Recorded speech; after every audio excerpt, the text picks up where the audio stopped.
guys, what is up? We are here at TableTop Tavern in Chula, Vista, California. My name is Chris Kunke. I'm a level 1 judge, and I'm here with the winner of our RCQ, Mr. Guillermo Mercado. How you doing, sir? Good. How are you?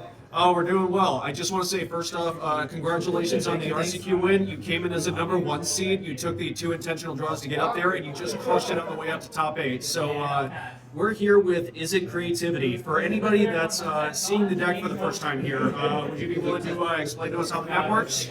Yeah, pretty much it's a control deck. It's a control shell. Here's the removal spells. This doubles as a land. You play as a land a lot, and sometimes you don't. Here's the counters. Here's the counters. This is really good. The 1-of spell pierce, make this appear.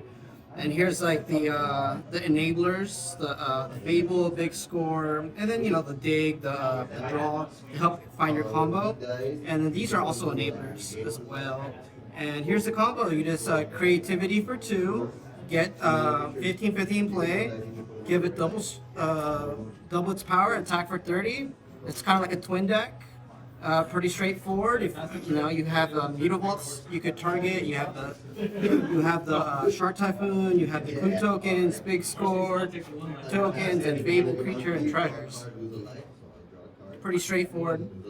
I've also seen a couple of times you would go for Indomitable Creativity on 1 and sometimes just stick the 15/15 worm. It doesn't have haste by itself, but sometimes that's just a game ender outright by itself, right? Yeah, so what happened on the last round is a creativity for 1, because I was pressured. He had the Mind Stone in play, and I knew I was going to lose the ability to creativity in future turns because he was just going to Mind Stone the following turn. So I just had to go for 1 and hope to get the 15. I didn't get the 15/15.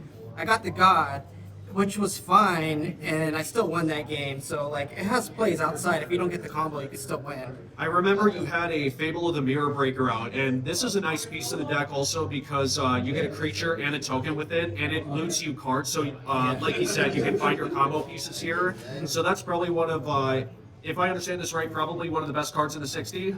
Yeah, it's really good. Like that's how I won. That was like the win con, like against that deck. I actually boarded out the Shark Typhoon against that Green Devotion deck. So I had Fable, so I just beat him down with Fable tokens. And yeah, Xenagos, you give one of your tokens +2/+2, and you just get their cleanup in combat. Yeah, I gave the 2/2 the copies guys. I gave it haste, copied the 2/2, and you just keep swinging. Right. So I wanted to ask you, I see the 1 spell pierce, and obviously you talked about the early interaction and the counter spells here. Compared to what you think would be a stock list, is there any changes to the 60 that maybe you might have made on a personal level that you think would be different from a regular creativity deck? No, I just played the stock list. I didn't change anything. Like I didn't really test that much because like Moto's slow. So I just I'm just gonna focus on limited and hope this gets there. And yeah, and it got there, and then I figured that like the guys who built the deck, they put in all the games in, and they knew what they were doing. So like, there's a few flex spots, but the spell pierce is the 1-of is great. I wouldn't change that as in the current meta, but it looks very good, I will say. And it's hard to play around too when you have a 1-of a card like spell. So I understand the logic behind it. So like, you can't play around 1 spell pierce in the deck. It just doesn't make sense.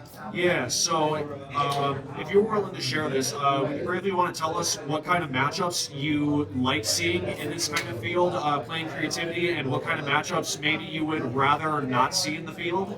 Yeah, I was kind of scared to play against spirits, blue-eyed spirits, because they have a lot of counter spells and they have a lot of interaction. Like, one thing I was considering, if I actually played you again, was if I saw you. We played each other last week. That happened as well. I was considering playing, if I saw you playing a 3rd rending volley, over like, I don't know, Narcissus Reversal or a Shark Typhoon maybe. Or an Aether Gust. I was probably Aether Gust because spirits is rough. But I mean, I decided not to. Like, I think it's a good play. Like, I saw Juice's list. He had a 3rd green baller versus the other channel. Right. What kind of matchups do you want to see in the field?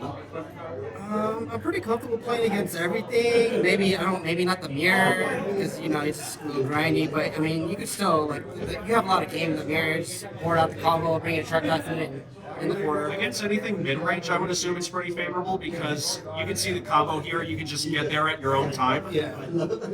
What about your sideboard here? What kind of thoughts went into the spread here, like respecting the cards? All right, let's go to the side. Boom. I'm seeing a lot of counter spells, and you also have 2 copies of Hullbreaker Horror. A little bit of glare there. Yeah, so against certain decks, you board out the combo and you have horror, and then you just you even keep in a few creativity. What I notice is when you have horror and you board out the combo, you can creativity into horror. That's like something that. Oh yeah, this is a creativity hit. Yeah, so you board out the combo, but you still keep in like a couple creativities, and you could horror into creativity, and then your big scores let you hardcast horror, and so it's just a horror. And you have shark typhoons for the mirror as well. So generally speaking, against the mirror, you board out the combo because you have all these counters that each player's bringing in, and you just try to land a horror, whether it be you hardcast it ideally or your creativity into it with the last keep 2 or 3 creativities in after the board. We saw this with Redo kind of pivoting in between the actual combo pieces, and yeah, it looks like you're doing that straight up. I love this tech of the 2 copies of the Hullbreaker Horror. And if you're lucky, yeah, maybe just go into creativity for 2 and hit both of these. That's also pretty spicy. Oh, I didn't even think about that. Yeah. That's good. Yeah. So I haven't actually creativity into horror. I don't think I boarded in horror Not yet. the whole tournament actually, but it's there for those control matchups. Okay. Do you remember what you played against in your quarterfinal matchup going into top 8? The quarterfinal.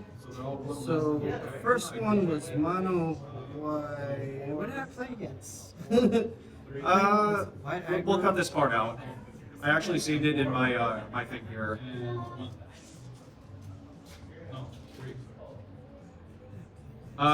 Looks like you played against Mono Humans. Wait, no, I played auras in the quarterfinals. That's the first round. Quarterfinals, yeah. Yeah, I played against this white aggro deck. Yeah, so in top 8 you played against Mono White Humans here. How did you feel about that matchup? It felt pretty good. I mean, he didn't have a lot of the permission features that can cause a hard time. He had Thalia, but I mean, he didn't really have much going on.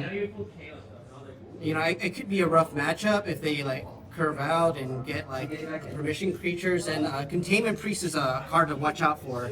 But I don't even think he had it in the 75. So. I could see it, yeah. If you were able to get over Thalia, it seems like it was a relatively easy time then. Yeah, and you have 6 removal for Thalia, so it's not the worst. Actually, with Raging Ball. So you go on to win against the 8th seed on White Weenies, and then you play against the 4th seed on Selesnya Auras. How did you feel against that matchup? You're still on the play. Yeah, I really like that matchup. What's it called? I played him in the Swiss, so I had an idea what he was doing, and I had time to look at deck lists and figure out sideboarding plans, and so I felt pretty comfortable with it. If you don't look at their deck list, you're kind of scared. What can they do? But you just gotta understand what's in their deck, and they kind of they only have so many resources, and trading is really good against them. You have the counters, and you have. They don't kill you that fast. You have time to combo off on it. But he did have Containment Priest, and I did have to play around it. So at one point in the game, I did creativity for 2 on my treasures, and I knew he could possibly have Containment Priest. So what I did was, I targeted 2 treasures. He played Containment Priest, and in response, I sacked one of the treasures. And then I killed this Containment Priest, and I creativity for 1. And then the following turn, I creativity for 1 again. To go get the other piece, yeah. I saw that as well. That was actually really slick. And then it's you against number 2 seed. You were playing against Green Devotion. You ended up taking the match 2-0, and you managed to play through with Stone Brain. Do you think that was a favorable matchup for you in hindsight then? Yeah, I think it's a good matchup. The Stone Brain was, not ideal, but I still got to creativity for 1 before he was able to resolve it, and I had time to attack his card and just run him out of resources, So it was cool. So yeah, overall it looks like you had a pretty clean run in the top 8. I also want to comment here with your deck list. The 3 copies of Mutavault and the 2 copies of Sokenzan here. I like how you can get the combo pieces for creativity to go off through your lands too. That's if you have some top end and you don't have as much to do. I think that's really cool. Yeah, it's really good. 2 copies of this. I do like that. So one more question for you, Mr. Guillermo. You ready to crush it in Dallas together? Let's go. Yeah, I'm excited. How about you? All right.